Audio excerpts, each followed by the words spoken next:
That should be good. Yeah. Although, I noticed when I look at the YouTube version, it tends to come in late. Yeah. Which is why we really have to have that Warm up, because if not, putol yung first few seconds. which is okay. I mean, it's restreamed. That's cool. And that was me touching my nose.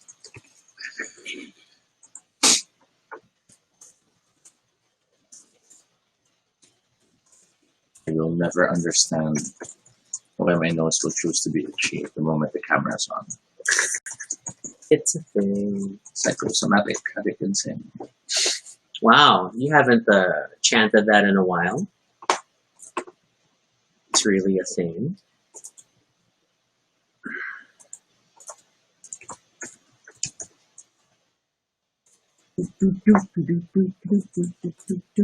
But yeah, the stream is warming up.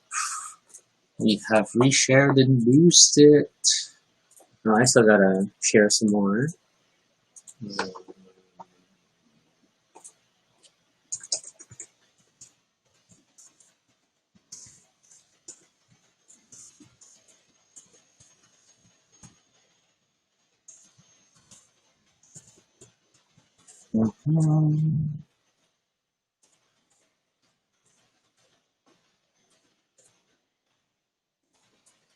Sharing. One moment. In the process of spamming friends.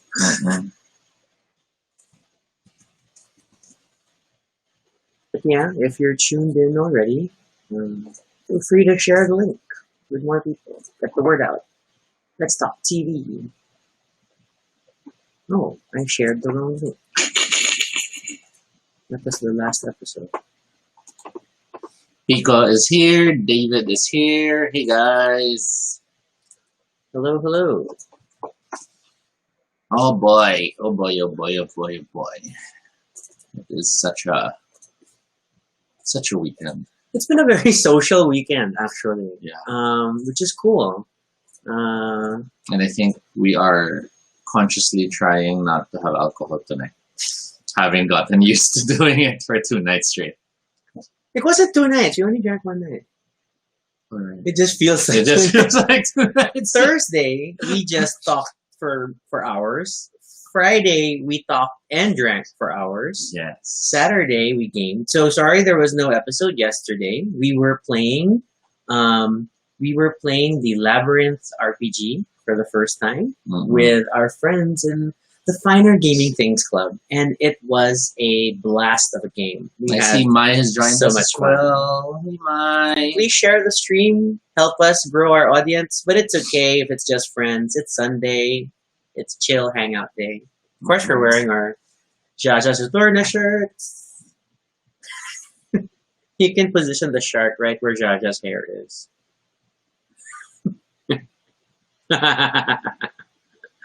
Kababawan. But yeah, we're not going to have a guest today.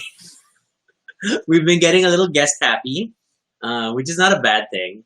So it's just the problem. The problem, so to speak, is that with the guest episodes, especially when they're friends, and we just want to keep talking, and it stops being an episode. Then it starts being a video call. So like Friday, I know we ended a little abruptly because we quickly jumped onto a call and just kept talking. Yeah, admittedly, they were friends we haven't seen in months. But haven't really talked to. And some were like literally islands away, whom we have not seen in so long. So that desire to they were super like, we should get Mai in this call, but then I didn't want to bother you. I think you were tuned out now for the night. So yeah, Mai says the Labyrinth RPG was such fun. It was, and it deserves an episode as well. And oh boy, I think that episode, hopefully we can have some of the players be guests, just so that they can share how they felt about that episode. Yeah, that would be cool. That could be very cool. We cut our hair this morning. When I say this morning, it was like 2 a.m. Is this too short? I'm cutting it shorter because Anak thinks it's a good idea. And then, I don't know. But of course, it partners with trying to figure out what to do with this. And I don't know. we have an episode suggestion about facial hair, which we haven't touched.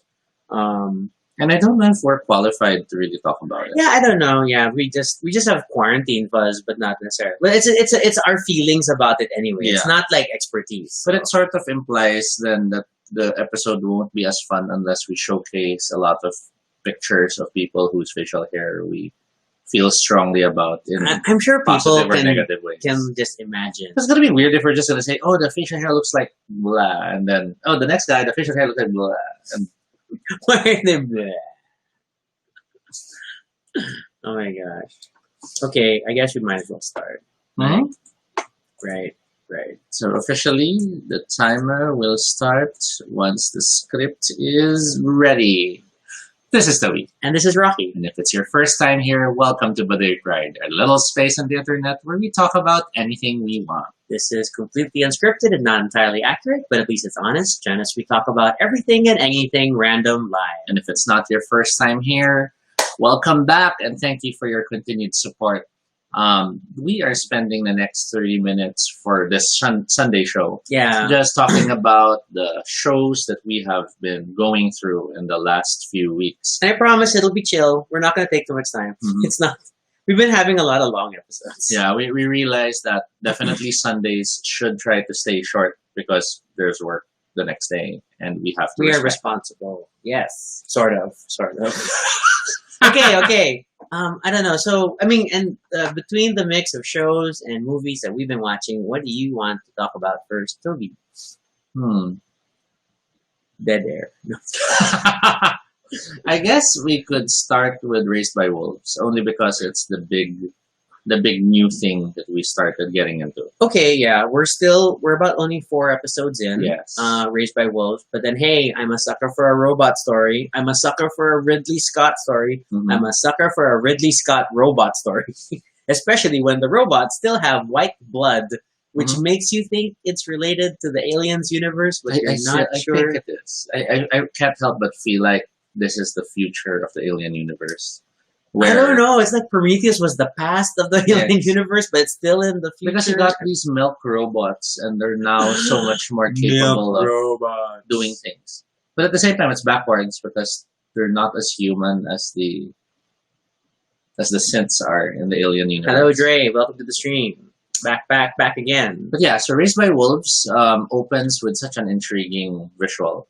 It Yeah. has a group land on Earth, or at least an Earth-like planet, and this initial, I guess you could say, very nonchalant attempt to survive the crash, because they were literally talking about jokes Yes. and just disembarking. As the ship was about to fall. So And it was such an intriguing thing for me because as viewers, we could feel the tension of the scene, yes. but the characters involved didn't care. or we're not manifesting. Mhm. the tension. My So- hair looks really short. Okay.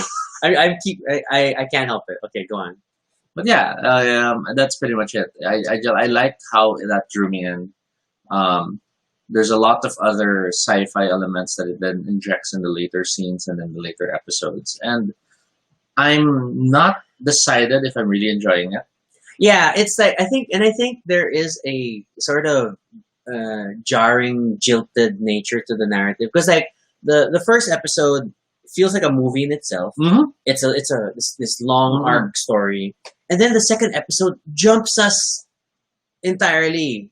And I get it, different point of view, different character, sort of, but Mhm. then it's just so abrupt, and then it kind of comes back to the regular story midway, and oh yeah, we're back, we're Mhm. still talking about this. So it's definitely a non-traditional narrative, and I think they're really trying to disturb you and get you out of TV comfort, and that's kind of cool. So at the very least, intriguing. I don't necessarily think that we super love it.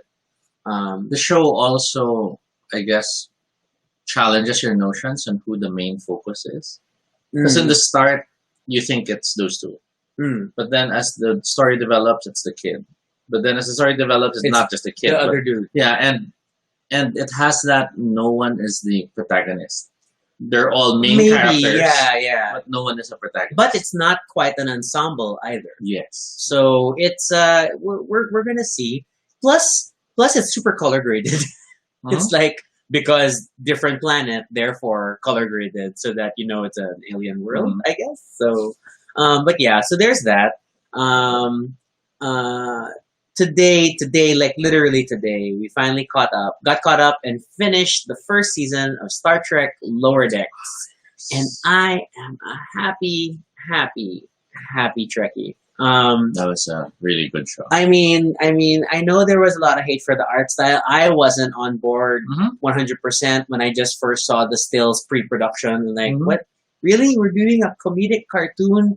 But the actual show, I swear, is this massive love letter to Star Trek. And not just one aspect of Star Trek, but like the franchise as a whole. And the number of Easter eggs and references thrown in is brilliant. I mean, I'm sorry, I'm going to gush maybe a lot more than Toby, but it's not just thrown in for the sake of it. It still makes sense. It's well researched. It's thoughtful insertions of deep Trek lore. And then I love like these last few episodes. It's like they had the Q style trial episode, which kind of made fun of every single trial that humanity has ever been on in the show. And then the penultimate episode was the one that was it made so many references to the different movies. Yes. Ranging from the strange revenge-obsessed villain to the ridiculously long beauty shot of the ship, complete with lens flares and the need to make sure the ship is destroyed in such a dramatic fashion. Yes, and that's not really a spoiler because in the trailer. But and then the last episode, oh my god, that finale, it was funny, but brilliant, and in some ways, it threw in a very subtle, a subtle dig at maybe the Federation as a whole on how a government structure like the Federation may or may not work. So I don't know. I super loved it. As someone who doesn't grasp all of the Easter eggs, I still found it compelling and exciting. I still liked how, because it's the same people behind Rick and Morty. Yeah, and Rick and Morty was always brilliant, and how no matter how obnoxious it got, it made internal sense. Yeah, and the way that Rick and Morty celebrates a theme for the episode, like today is the episode that's going to be all about Jurassic Park references, and it runs with it, even though you're inside a diseased homeless person. So here it has that same feel we're in. Things sometimes feel like okay, they're going in that direction, or it's a quirky Can you hear approach. my washing machine? And this and that. But then at the same time, it still tries to. Sorry, lost my train of thought. Sorry, it's a washing machine. But yeah, I guess it just basically was still enjoyable, even if you're not a fan of the franchise as much as Rocky is. Yeah, Mai says she loves the Easter eggs, but Ensign Mariner wasn't an immediate love. I agree. I wasn't sure what the heck was going on with this character. She was like the most un-Trek Star Trek character. She was very, very Rick from a Rick and Morty perspective. But, you know, not quite as foul-mouthed and dangerous. But still, it was like, what? Who is this person? But the way it kind of unfolded across the whole season, it works for me. And I think she becomes more likable when you realize and understand her more. Yeah, that's what. What are her motivations? Why is she so obnoxious? Why is she such a terrible ensign? And the chemistry between the characters is just amazing. In some ways, it echoed how in Discovery they all helped each other with their psychoses. That's one way of saying here you had characters who were in some ways crazy, but their crazy worked with each other. I think it's the Brooklyn Nine-Nine, or the sort of like. I mean, they make the a good ensemble. I mean, and okay, I'm terrible with character names. It's Rutherford is the implant engineering guy. I can't remember the Orion girl for the life of me at this moment. Sorry, but those two work really well. I like the whole best friend vibe. It's like so yeah, I super enjoyed it. I'm looking forward to more, and we'll see how that goes. And then it's going to be Star Trek Discovery. this week because we are guaranteed so many weeks of Trek. Thank you, my attendee. So many weeks of Trek. So we're going back to Discovery. I don't know. I don't know. I'm hoping that this is where maybe the show makes me really fall in love with it. I like it, but I'm not in love with it. Mm-hmm. That I like the first season more than the second, admittedly. Yes. And then, but this third one is finally like, yes, we put them into the far future. It is a new storytelling venue. We're not exploring so much established territory. Mm-hmm. So I want to see where it goes. I'm also curious how they keep pulling time travel in all these episodes. So I'm sorry, wondering, and it doesn't help that we are watching. I'm rewatching, but Toby is watching for the first time Enterprise, and we're at the beginning of season 4, which is more time travel slapped in your face. So he's kind of like Star Trek time travel again. Yeah, but I'm kind of wondering if I guess you could say the organizations that are very caught up with time travel will be making having a bigger role in Discovery. That is an interesting thing. We haven't seen, the Temporal Federation and their temporal agents and whatever, Mm-hmm. the time cops, get involved. Or worse, so much going on. Or worse, will this be the storyline where they sort of explain why they're gone? Maybe. Them jumping into the far future. Because they don't want to become Doctor Who. So that's why. Because if not, then they're policing all of past and present. But Lower Decks. Lower Decks, super fun. As a diehard Star Trek fan, I don't know about you, but I'm super on board. I love it. I can't wait for more. So we've been, as mentioned, we've been rewatching the old episodes. For Deep Space Nine, we just finished it was a heist. The heist episode. Oh, recent, yeah. Okay, guys, we're in season 7 of this my Deep Space Nine rewatch. Technically, it should be Toby's rewatch, but he doesn't quite remember everything. Yeah. But that's okay. I love him. So, but yeah, we finished the heist in the holodeck to save the virtual bar, and then we're at the end. We're fast approaching the end of season 7. I am both excited and nervous and all over again. Because I remember how weird this storyline gets. But I was telling Toby over dinner, in hindsight, I've come to appreciate more what Deep Space Nine did at the end. When I first watched the ending, I'm like, really? We're doing the pirates, But I think the start to end, like, it paid respect to the religious aspects that have been so important throughout the fabric of the show. It never fully answers the question of whether the prophets and the pirates are really just a special alien species, or are they really practically deities, or I don't know. So, but I'll see. I'll see how that goes. Mitch says she's rewatching BSG. We have not resumed our BSG rewatch. We stopped as the final 5 were beginning to reveal themselves. That's season 3 or 4. Yeah, season 4. So, and the song has started to play. Yes, all along the Watchtower. Yeah. But we'll get back to that eventually. I need to make my Amazon Prime account earn its keep. So I keep cycling shows. So what else have we been watching? So we finished Inside Number 9. Oh my gosh, we get to talk about Inside Number 9. For people who might miss Black Mirror, I highly recommend you look up Inside Number 9. Do not research the show. Just find a way to watch it and watch the episodes.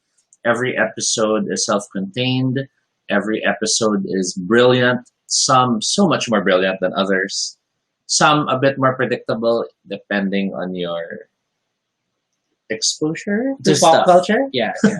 Inside Number 9 is like Black Mirror as an anthology series with, like, some episodes are kind of disturbing, some episodes are kind of just okay. With no focus on technology as a whole. Yes, so it's really just anthology storytelling. And you know how it is in a short story collection. You're going to love some aren't so great. And then I'm just going to say, like, things that stand out. The second episode, actually, is brilliant. The very second episode is what got us, like, okay, there's something going on here. A Quiet Night.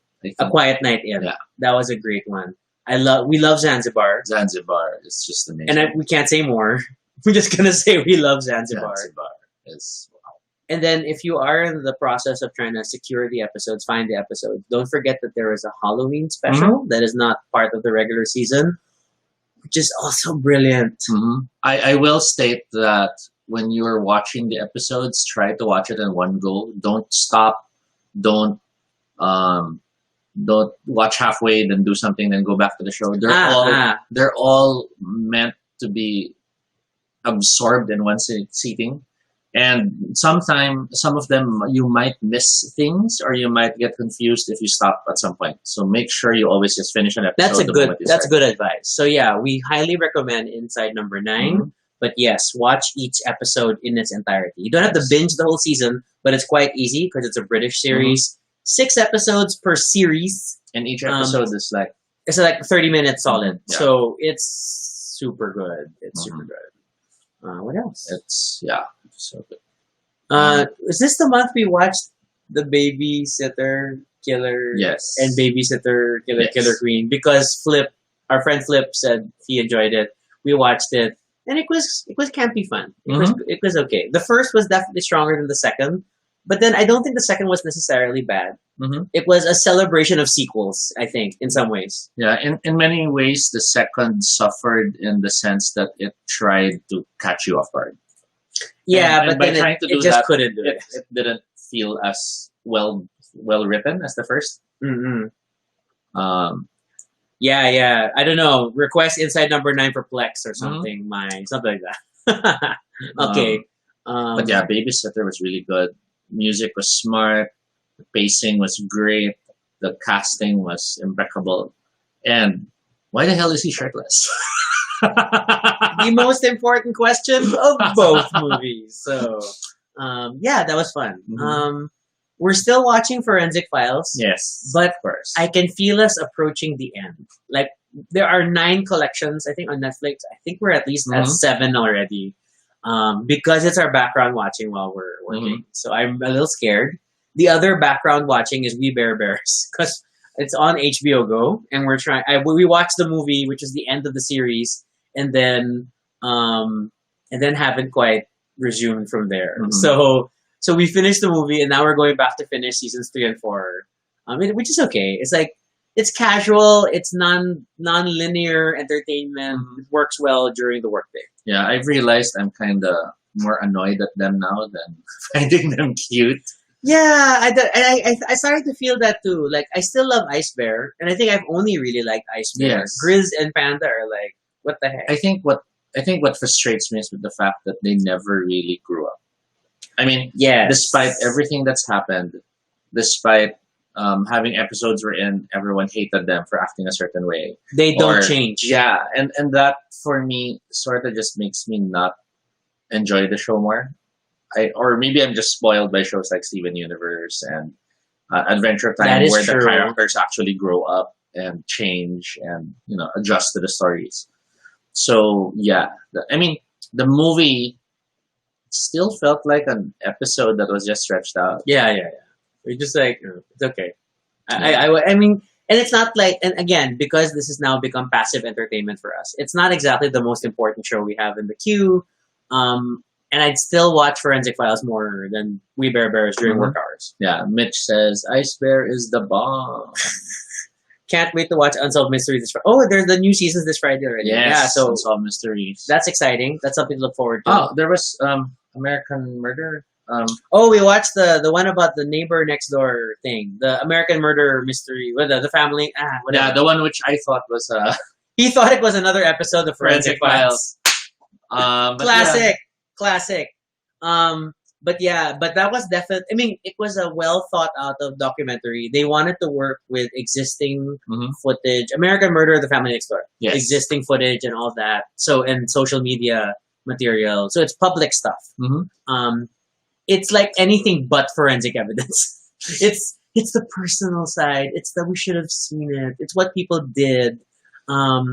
So yeah, it wasn't the forensics. It's nicely dramatic in its pacing, in the sense of feeling like you were the people involved. Yeah. Or like you don't know what testing is happening. You don't know what. Or you could feel like you're one of the friends seeing this on your social. Yes. So that worked in that aspect, but since we're fans of Forensic Files, it was infuriating. What?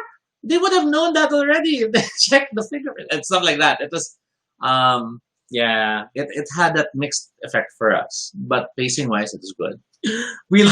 I looked up the case immediately after watching it, and like, oh, then if there was this From the very start. then it would have been. It wasn't that difficult to solve, you know. So whatever, it's okay. Yeah, It's and okay. then I think they relied a lot on the fact that the guy was somewhat eye candy, so they kind of stretched the story out. Maybe he was quite fit.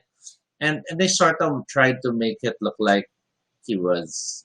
I'm trying not to reveal too much, but they kind of tried to sell him and a lot about him before they told the whole story. Andre comments that there's something about like the thing already being haunted already. Or okay, I don't know about that. I'm here for the forensics, not for supernatural aspects of the investigation. Oh yeah, I don't know anything about that, Andre, and I don't know if that's part of the actual story or the urban legends that now form forensics when stories come out. Forensic files. If Okay. you do like real mysteries and unexpected twists, I'd highly recommend The Jinx over American Murder Next Door. This has come back to memory. Now we have to watch it. It's on HBO. It's on HBO Go. I'm sure we can watch it. Yeah, The Jinx, which was officially the life and deaths of Robert Durst, was a 2015 HBO documentary, and it was just amazing. Again, do not research about it, or else you will spoil why it's amazing. And it's pretty well done. What else?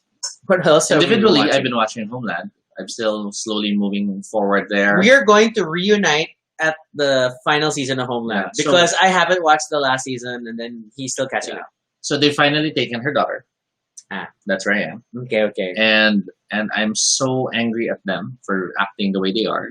But the story makes sense, so I'm still letting that slide. I'm so annoyed at them for acting the way they are. Why can't I see it's him? But yeah, I'm there with that one.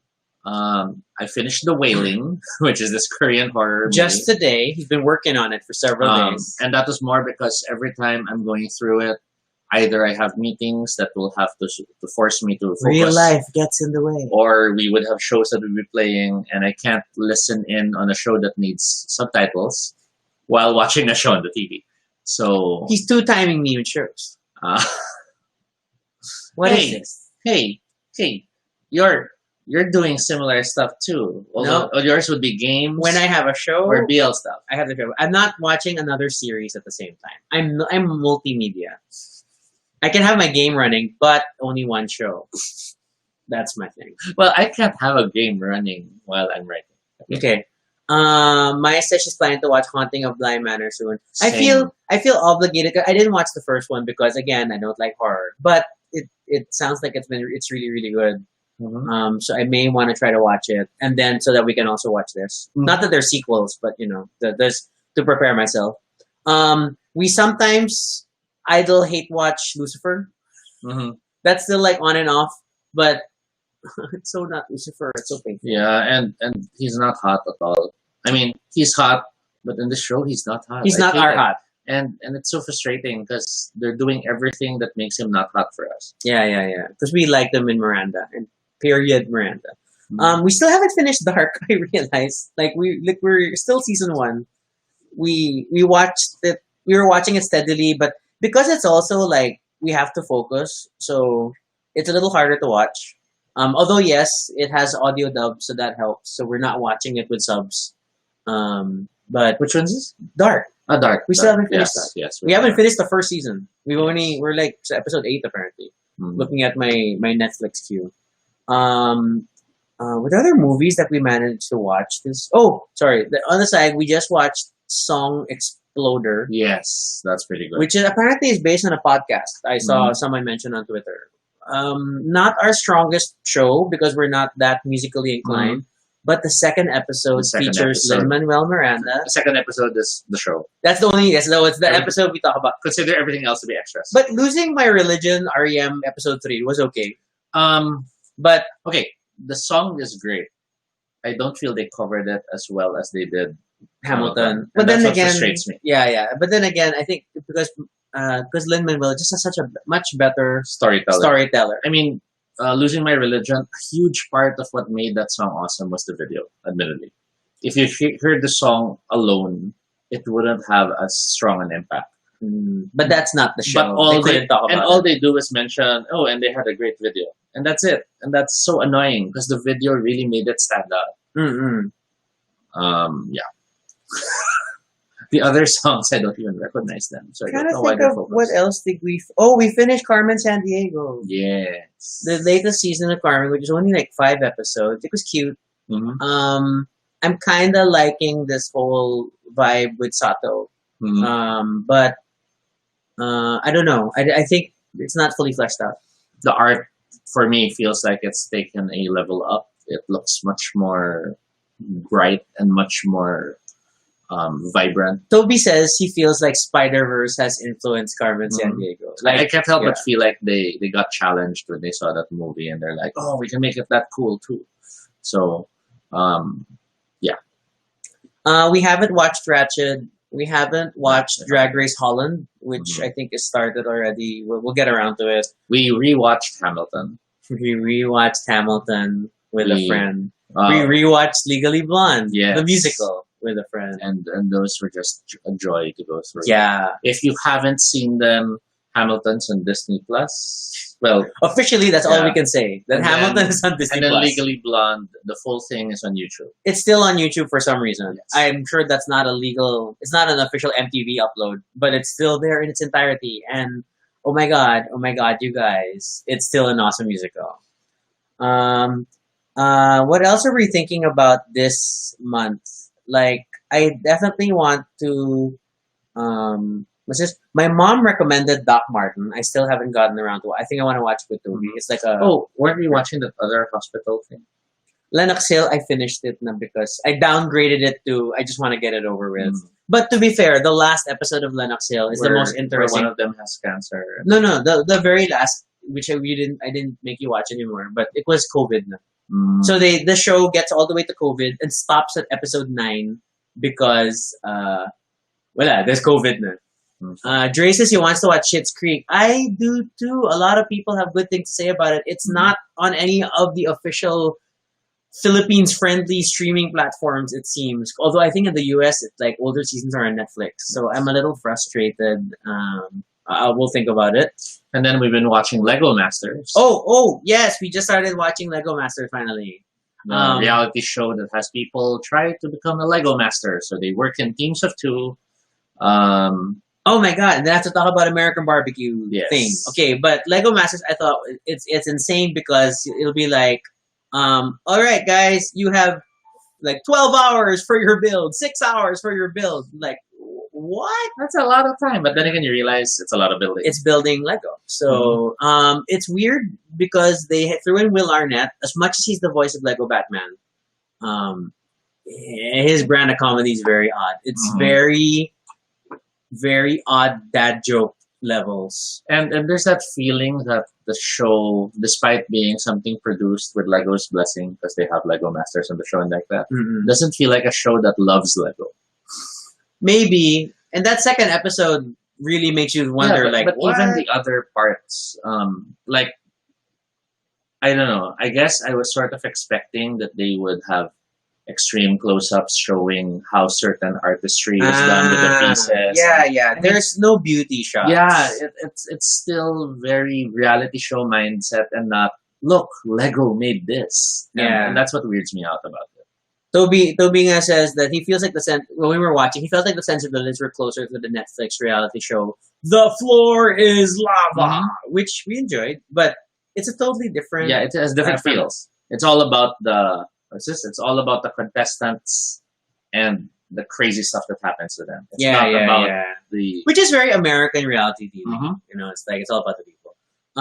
American Barbecue Showdown was a lot of fun. We first watched the Netflix Chef's Table All About Barbecue. We're just like, okay, wow, deep dive into barbecue. And then they released this shortly thereafter, which made sense.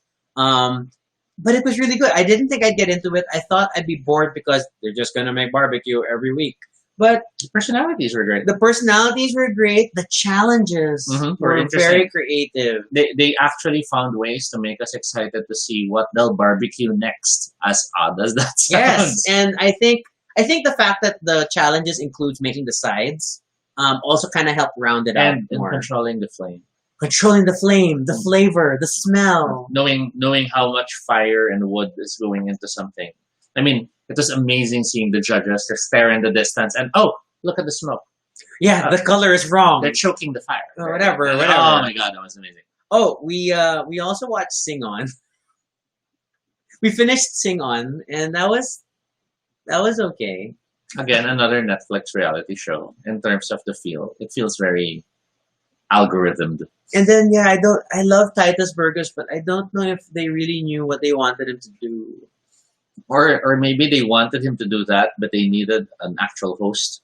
So they decided he'll do it as well. They saved money and just had one. Okay, quackers. My last line, I guess, would be, I'm not sure if we will watch the American Utopia, given how much we love the British one. It's out, and a lot of the reviews are celebrating it, but I think it's because a lot of them have not seen the British Utopia. We've seen one review of a person who has and loves the British one. And he was angry. His honesty with how much the American one was so Americanized. And he uses that word very negatively. But objectively. But yes, because he was trying to explain why it was so bad in the way they chose to do it. Yeah, he points out that characters tell instead of show. So it's like and it's tell after they've just shown it. Yes. So literally, one character slaps another, and of course, in very American show fashion, I say, "You slapped me, and that hurt." But okay, we get it. You just got slapped. Or another character gets injection and drugs, and then in a later scene, when the protagonists find them and talks to them, the guy will explain, "I think they drugged us." It has that spoon feeding feel, which the original was very good at being subtle and expressive. The original was visual, had great music that used the sort of audio tone to convey emotion. It used and tension. It used color. It used timing. It was super bright. And then it used the most subtle of things to translate things. You would have a scene where someone is just staring, but then during that long moment of quiet staring, there's that small motion that tells so much. And that's what the American one supposedly fails to do. So I'm afraid to watch it, but I feel like I should at least give it a shot. Well, it's not available on the Philippine version of Amazon Prime Video just yet. So we're not exactly in a rush to see it.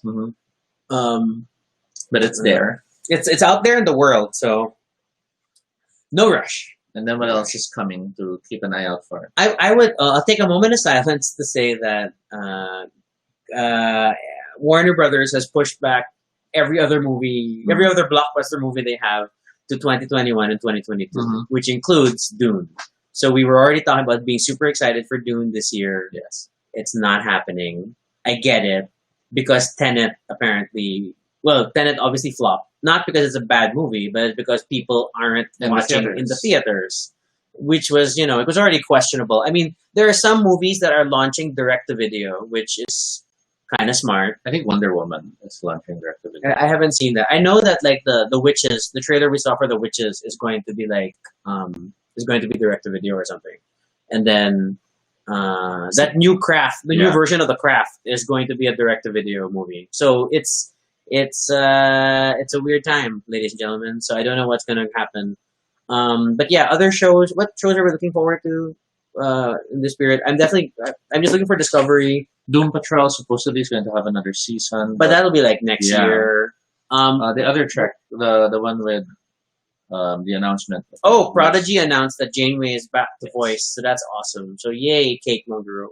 I feel like I want to.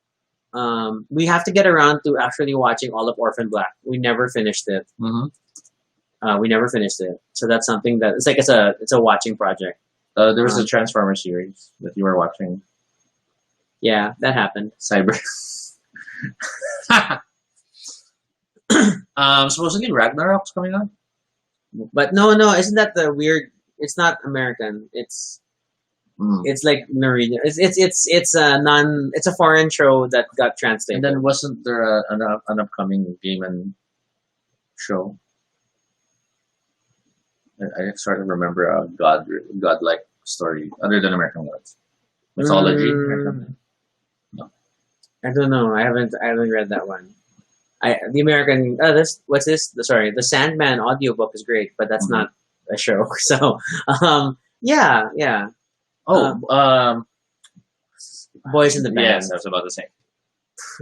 Because he's looking at Ryan Murphy stuff. We watched The Boys in the Band. It is I appreciate it a lot more than when I first watched the original version. So I guess that, Rocky's growing up. No, I don't know. Just the perspective changes. The Boys in the Band, I think it's very powerful because it is firmly situated in its time place set. It is it's a late 60s New York set in 1968, where you couldn't be gay in public. So you had a bunch of friends gathered together in private, and it's like they weren't even when you look at them, a friend pointed out, you don't think they're friends. You don't think they are actually friends because they are horrible to one another at times. But it just reflects how at the time you were just happy to be among gay people, and then you kind of just built these small enclaves of people that you could be secretly gay with, just to hang out. Even if you didn't really like them, at least you're with people who understand you. Yeah. So I mean, I understand that dynamic. I touched a bit of that when I first started exploring the gay world here, so the movie hit me on so many levels. So that was pretty good. Yeah, and I think that's it. Yeah. So I hope you enjoyed talking about shows with us for a while. But yeah. That was 30 minutes. We had a lot of fun, and we hope you'll join us again next time. Yep. If you have questions or suggestions for future episodes, fill out the Google form at bit.ly Baduy Pride Ideas. We now have guest options. So if you want to guest, if you have something you want to talk, let us know, and we'll figure something out. You can follow us on Twitter. He's all Toby No Shade. I'm RG Sunico. You should also check out our blog. That's baduypride.com to find out more about us and see our previous episode. I wrote a super gushy post over I saw that. Nice. I'm emotionally soft this weekend. I told a friend. I'm like, I don't know. I'm struggling to figure out what to write, because sometimes there are stuff I think we should talk about on the show instead and make it an episode rather than write, or stuff that I don't want to really share. Yeah, so I mean, we share a lot of stuff, but we're not exactly like open book public. So hey, check out the blog. Yeah, and then of course, feel free to continue the conversation in the comments below. Let us know what you're watching. What do you What are you excited about this October? Is Netflix working out for you? Be sure to subscribe for notifications, whether on Facebook or YouTube, so you don't miss our next live stream. Once again, I'm Rocky. And I'm Toby. And this is Baduy Pride. Have a good evening. Thanks for watching.